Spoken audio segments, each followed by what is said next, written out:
Good on friends, मैं doctor नीलम आपका अपने चैनल स्टडी एंड रिसर्च में स्वागत करती हूँ। फ्रेंड्स, आज मैं आपको पेपर प्रोवाइड करने वाली हूँ 2003 का। तो चलिए 2003 का पीजीटी का पेपर हम सॉल्व करते हैं। और जैसा कि पिछले वीडियो में आपको बताया कि अब 17-18 को एग्ज़ाम होने वाला है, बहुत ही कम समय बचा है। तो जितना हो सके उतने ओल्ड पेपर का आप क्वेश्चन सॉल्व करें। तो चलिए इस वीडियो में हम सॉल्व करेंगे फटाफट अपने क्वेश्चंस को। और इस तरह का वीडियो आपको पसंद आता है तो लाइक शेयर सब्सक्राइब करें। सब्सक्राइब करने का बाद बेल आइकन की घंटी को ज़रूर प्रेस कर लें ताकि इस तरह का वीडियो मैं जब भी प्रोवाइड करूँ उसका नोटिफिकेशन आसानी से आप तक पहुँच सके। तो यहाँ पे मैं आपको अपना ईमेल आईडी भी दे रही हूँ। अगर कोई एग्ज़ाम पेपर है आप मुझे सेंड करना चाहते हैं तो आप मेरे मेल आईडी पर भेज सकते हैं, जो भी डॉक्यूमेंट आपको अगर भेजना है तो एग्ज़ाम पेपर आप इस पर भेज सकते हैं। और हम आ गए हैं अपने क्वेश्चन पेपर पर, आप यहाँ पे देख पा रहे होंगे। और चलिए हम क्वेश्चन की शुरुआत करते हैं। इससे पहले, इस वीडियो के ठीक पहले मैंने आपको 8 अगस्त 2021 का जो एग्ज़ाम हुआ था सोशल साइंस हिस्ट्री का, वो मैंने प्रोवाइड किया हुआ है। और आगे भी उसका जो सेक्शन है जैसे सिविक्स का, ज्योग्राफी का, इकोनॉमिक्स का, तो कल परसों नरसों में आपको धीरे धीरे एक एक पेपर मैं प्रोवाइड करने वाली हूँ। उसके साथ ही हम इधर पीजीटी की भी प्रिपरेशन करेंगे। तो इस तरह से 2 वीडियो आपको फ़िलहाल में मैं देने वाली हूँ। और यहाँ पे हम आ जाते हैं अपने क्वेश्चन पे। भारत में पाषाणकालीन सभ्यता का अनुसंधान सर्वप्रथम कब हुआ? तो ये अनुसंधान हुआ है 1863 में। बागौर स्थित है राजस्थान में। निम्नलिखित में से कहाँ से हड़प्पा पूर्व एवं हड़प्पा कालीन संस्कृति के अवशेष मिले हैं? तो ये मिले हैं बनावली कालीबंगा से। सैंधव सभ्यता के लोग किसकी पूजा करते थे? तो पशुपति शिव की पूजा करते थे। अभी हाल ही में निम्नलिखित में से किन विद्वानों ने सैंधव लिपि को पढ़ने का दावा किया? तो ये दावा हुआ है A.K.N. वर्मा और एस आर राव के द्वारा। ऑप्शन सी हमारा करेक्ट होगा। फिर आ जाते हैं यहाँ पे लोथल हो जाएगा। एक मिनट, यहाँ पे हम सॉल्व करते हैं। यहाँ पे लोथल को हम कर देंगे भोगवा से। और इसके बाद आलमगीर हो जाएगा हिंडन से। कालीबंगा, घग्गर, रोपण, सतलज सामने सामने दिया है तो ऑप्शन सी हमारा करेक्ट हो रहा है। वर्ण व्यवस्था का प्रथम विवरण कहाँ मिलता है? तो ये मिलता है ऋग्वेद के 10वें मंडल में। हल संबंधी अनुष्ठान का पहला व्याख्यात्मक वर्णन हमें कहाँ से मिलता है? तो ये मिलता है शतपथ ब्राह्मण से। उत्तर वैदिक काल में धार्मिक क्रियाओं का मुख्य अंग था, तो मुख्य अंग माना जाता है यज्ञ को। तृतीय बौद्ध संगति कहाँ हुई है? तो ये हुई है पाटलिपुत्र में। जैन धर्म में स्यादवाद से क्या आशय है? तो इससे आशय है एक ही वस्तु की विभिन्न दृष्टिकोण से सत्यता। जिस यवन राजदूत ने बेसनगर विदिशा गरुड़ ध्वज की स्थापना किया उसका नाम क्या था? तो इसका नाम था हेलियोडोरस। अर्थशास्त्र में सीता भूमि की व्याख्या इस प्रकार है। तो ये व्याख्या है राजकीय नियंत्रण वाली भूमि। अशोक का धम्म एक धार्मिक नीति नहीं अपितु एक लौकिक या धर्मनिरपेक्ष अवधारणा थी। इस विचारधारा के समर्थन में सर्वाधिक प्रभावशाली तर्क क्या है? तो जो सर्वाधिक प्रभावशाली तर्क है वो है सभी पंथों के साथ सामंजस्य या समन्वय बनाए रखने पर बल देना। कौटिल्य के राज्य के सप्तांगों में से सम्मिलित नहीं है, तो जो सप्तांगों में से सम्मिलित नहीं हो रहा है वो हो जाएगा दूत। बाकी राजा, अमात्य, मित्र, कोश ये सभी सम्मिलित हैं। शाही उपाधि कैसर किससे उद्भूत है? तो ये है रोमन से। और रोम में बनी वस्तुओं में से कौन सी एक भारत में प्रचुर मात्रा में मिलती है? तो सिक्के। चतुर्भुजी विष्णु के सिक्के किसने चलाए थे? तो ये चलाए गए थे हुशविकों के द्वारा। जाति प्रथा की तीव्र आलोचना करने वाला ग्रंथ व्रज सूची के रचयिता थे अश्वघोष। ईंटों से निर्मित गुप्तकालीन मंदिर है कानपुर में। निम्नलिखित में से किसका प्रयोग प्राचीन काल में भूमि माप के निर्देश में के लिए होता था? तो ये होता था नाल, निर्वात और कुल्यवाप। ऑप्शन बी हमारा करेक्ट हो जाएगा।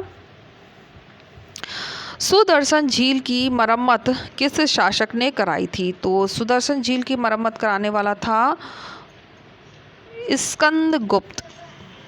निम्नलिखित में से किस शासक ने उच्चाधिकारियों को भरण पोषण हेतु अनुदान किया था? तो ये हर्ष के द्वारा हुआ है। किस काल में जजमानी व्यवस्था कहलाने वाली एक नई प्रकार की सामाजिक संरचना का भारत में प्रसार हुआ? तो उत्तर गुप्त काल में। निम्नलिखित में से किस राजवंश ने ध्वजावशेष पर चोल साम्राज्य की स्थापना की? तो कांची के पल्लव। किस शासक ने श्रीलंका के उत्तर भाग को जीतकर अपने साम्राज्य का एक प्रांत बनाया था? तो राजराज ने। नानादेशी क्या है? नानादेशी है एक व्यापारिक श्रेणी। निम्नलिखित में से कौन शासक इल्वरी वंश का नहीं था? तो इल्वरी वंश का नहीं था कुतुबुद्दीन।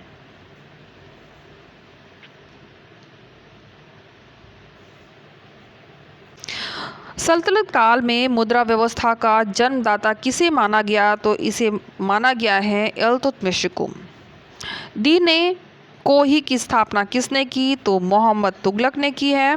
इब्न बतूता किसके शासनकाल में आया था? तो मोहम्मद तुगलक के शासनकाल में आया था। शुद्ध इस्लामी शैली में निर्मित भारत का प्रथम मकबरा कौन सा है? तो वो है बलबन का मकबरा। अलाउद्दीन खिलजी द्वारा निर्मित अलाई दरवाजे को किस इतिहासकार ने इस्लामी स्थापत्य कला के खजाने का सबसे सुंदर हीरा कहा? तो मार्शल।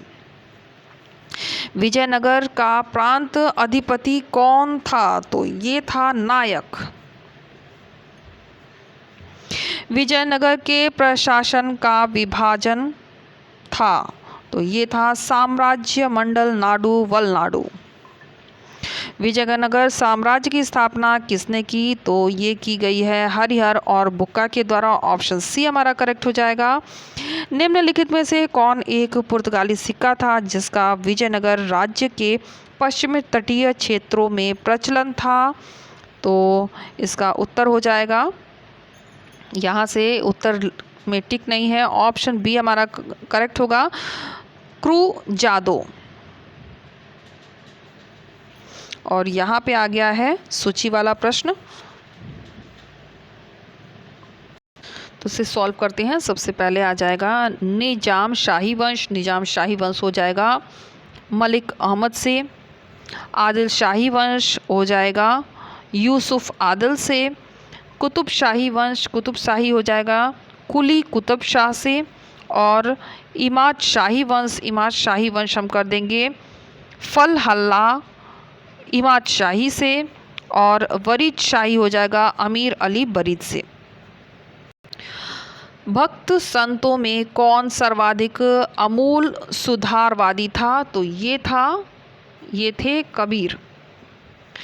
नामपंथी आंदोलन के विषय में निम्नलिखित कथनों में से कौन सा सही है? तो जो सही हो रहा है वो हो जाएगा ऑप्शन ए, मतलब 1 और 2। वस्तुतः यह पश्चिम भारत में सीमित था और इसने ब्राह्मणों की श्रेष्ठता को चुनौती दी। नेक्स्ट पर आते हैं शेख बहाउद्दीन जाकरिया।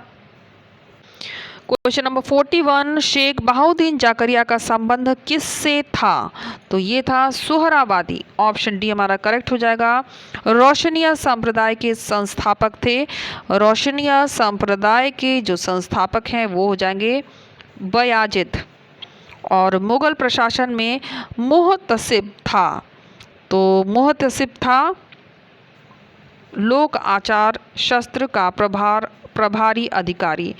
पूर्णतया संगमरमर से मंडित प्रथम मुगल इमारत, तो ये इमारत थी एतमादौला का मकबरा।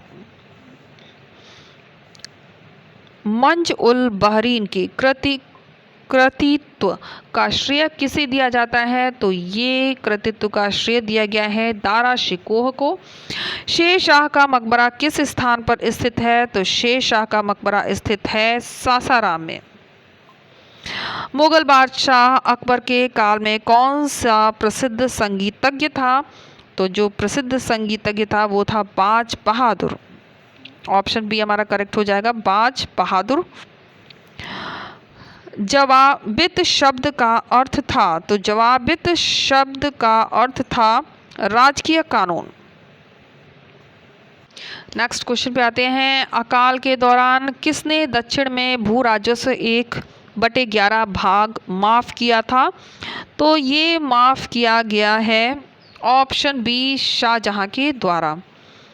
इसके बाद हम आते हैं नेक्स्ट पे। अकबर ने पानीपत के युद्ध में किसको हराया था? तो अकबर ने पानीपत के युद्ध में हराया था हेमू को। क्वेश्चन नंबर 50 का बी हो जाएगा। अकबर ने बुलंद दरवाज़ा क्यों बनवाया था? तो ये क्वेश्चन तो काफ़ी महत्वपूर्ण है और रिपीट भी हो रहा है गुजरात विजय के उपलक्ष्य में। आईने अकबरी किसकी रचना है? तो आईने अकबरी रचना है अबुल फजल की। शिवाजी के दमन के लिए औरंगजेब ने किसे भेजा था? तो ये भेजा गया है जय सिंह को। Next question. शिवाजी का राज्यारोहण कब हुआ? तो शिवाजी का राज्यारोहण हुआ है 1674 में। शिवाजी का उत्तराधिकारी कौन था? तो शिवाजी का जो उत्तराधिकारी है वो हो जाएगा संभाजी। कौन यूरोपीय व्यापारी सर्वप्रथम भारत आया? तो यूरोपीय यात्री जो भारत आने वाला था वो हो जाएगा पुर्तगाली। जेम्स प्रथम का राजदूत जो जहांगीर के दरबार में आया था, जेम्स प्रथम का राजदूत जो जहांगीर के दरबार में आया था, तो इसका उत्तर हो जाएगा टॉमस रो। शाहजहां द्वितीय की उपाधि किसने धारण की? तो शाहजहां द्वितीय की उपाधि धारण करने वाला था रऊफ दौला। ऑप्शन ए हमारा करेक्ट हो जाएगा। इसके बाद मुगलों के सिक्के किसके द्वारा बंद हुए? तो ये बंद हुए हैं अकबर द्वितीय के द्वारा। और यहाँ पे सूची 1 और सूची 2 दी गई है और इसे आपस में हमें सम्मिलित करना है। Question number 60। चलिए सम्मिलित करते हैं। तो यहाँ पे हमारा जो उत्तर होगा हैदराबाद, हैदराबाद हो जाएगा। निजामुल मुल्क से अवध, अवध करेंगे। सआदत अली खां से बंगाल, बंगाल को हम करेंगे मुर्शिद कुली खां से। और अरकात को करेंगे सआदतुल्ला खां से। Next question. स्वतंत्र बंगाल की राजधानी थी? तो स्वतंत्र बंगाल की जो राजधानी है वो हो जाएगी मुर्शिदाबाद। निम्नलिखित पेशवाओं को कालक्रम में संयोजित करिए। तो चलिए हम संयोजित करते हैं। तो यहाँ पे सबसे पहले हम रखेंगे बालाजी विश्वनाथ को, फिर रखेंगे बाजीराव द्वितीय को, और इसके बाद हम रखेंगे बाजीराव को और फिर माधवराज प्रथम को। तो ऑप्शन ए हमारा करेक्ट हो जाएगा। मराठों को निम्नलिखित किस शासक ने अंतिम पेशवा बाजीराव द्वितीय को पराजित किया? तो ऑप्शन डी होगा होलकर।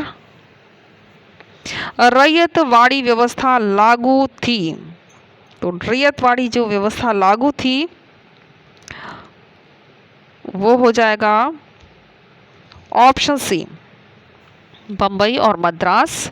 रेलवे व्यवस्था इस प्रकार भारत में आर्थिक उद्योग की सही रूप से पूर्वगामी होगी, यह वक्तव्य था तो ये वक्तव्य दिया गया है कार्ल मार्क्स के द्वारा। और निम्नलिखित में से किसने 1857 के विद्रोह को भारतीय स्वतंत्रता संग्राम कहा? तो ऐसा स्टेटमेंट दिया गया है वीडी सावरकर के द्वारा। 1857 के विद्रोह के बाद का मुख्य परिणाम क्या था? तो जो मुख्य परिणाम है वो हो जाएगा भारत का शासन कंपनी से ब्रिटिश क्राउन को हस्तांतरित हो गया। भारत की सार्वजनिक सेवाओं में जाति, धर्म, लिंग एवं रंग के आधार पर कोई भेदभाव नहीं किया जाए, यह ब्रिटिश संसद ने प्रथमतः कब घोषित किया? तो यह घोषणा हुई है 1833 में। केंद्र में द्वैत शासन का सिद्धांत किस अधिनियम से लागू किया गया? तो वह अधिनियम था 1935। नेक्स्ट क्वेश्चन, यहाँ पे सही क्रम में हमें व्यवस्थित करना है, तो चलिए व्यवस्थित करते हैं। सबसे पहले हो जाएगा ब्रह्म समाज, ब्रह्म समाज को सबसे पहले रखेंगे, फिर हो जाएगा आर्य समाज, इसके बाद रखेंगे थियोसॉफिकल सोसाइटी और सबसे लास्ट में रामकृष्ण मिशन। ऑप्शन डी यहाँ पे हमारा करेक्ट हो जाएगा। एक जाति, एक धर्म और एक ईश्वर में विश्वास करता हूँ, निम्न में से किसने कहा? तो ऐसा कहने वाले हैं नारायण गुरु। बम्बई मिल हेड्स एसोसिएशन की स्थापना किसने की? तो ये स्थापना हुई है NM लोखंडे के द्वारा। इसके बाद यहाँ पे दिया गया है, सूची दी गई है और इसे हमें आपस में सम्मिलित करना है। तो चलिए सम्मिलित करते हैं। सबसे पहले ऑप्शन ए जोनाथन डंकन, ये हो जाएंगे संस्कृत कॉलेज बनारस से। इसके बाद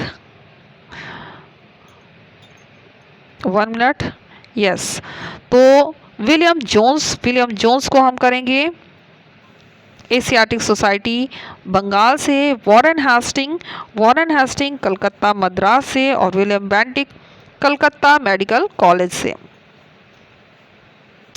डलहौजी की हड़प नीति का कौन सा राज्य शिकार नहीं हुआ था? तो जो राज्य शिकार नहीं हुआ है वह था अवध। एक वर्ष में स्वराज का नारा किसने दिया? तो एक वर्ष में स्वराज का नारा दिया है ऑप्शन सी महात्मा गांधी ने। किसने रूढ़िवादी हिंदू भावना का लाभ उठाने के लिए शिवाजी एवं गणेश उत्सव को बढ़ावा दिया था? तो ये बढ़ावा देने वाले थे बीजी तिलक। नेक्स्ट क्वेश्चन, काकोरी षड्यंत्र कांड का प्रमुख अभियुक्त कौन था? तो प्रमुख अभियुक्त जो था वो था ऑप्शन ए रामप्रसाद बिस्मिल।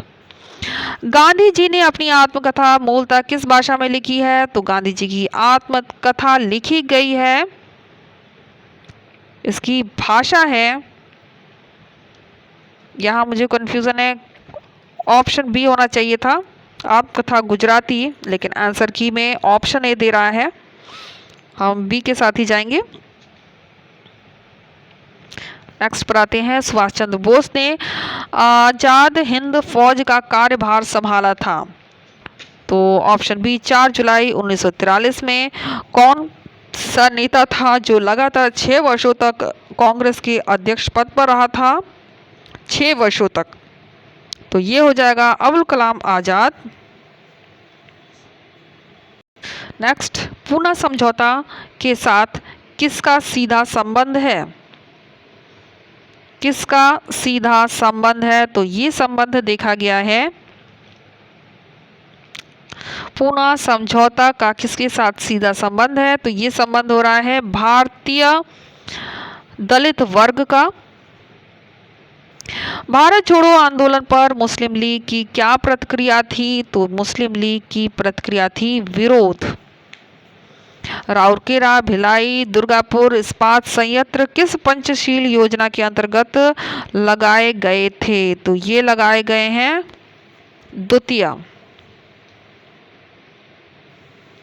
पंचशील के सिद्धांत पर भारत और चीन ने कब हस्ताक्षर किया? तो ये हस्ताक्षर हुआ है ऑप्शन सी 1954।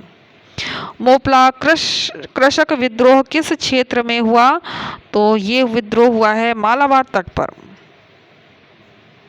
तो यहाँ पर हम आ गए हैं प्लेलिस्ट में। आप देख सकते हैं बहुत सारे वीडियो मैंने प्रोवाइड किए हैं और बहुत सारे old paper practice set history पर दिए हैं। तो अगर आपके पास समय है और स्टडी करने का तो आप प्लेलिस्ट यूज़ करिए और वहाँ से वीडियो के माध्यम से अपनी स्टडी को जारी रख सकते हैं। उम्मीद है इस तरह का वीडियो आपको पसंद आएगा। वीडियो पसंद आता है तो लाइक शेयर सब्सक्राइब करें। सब्सक्राइब करने के बाद बेल आइकन की घंटी को जरूर प्रेस कर लें ताकि इस तरह का वीडियो मैं जब भी प्रोवाइड करूँ उसका नोटिफिकेशन आसानी से आप तक पहुँच सके। Okay friends, take care and bye bye.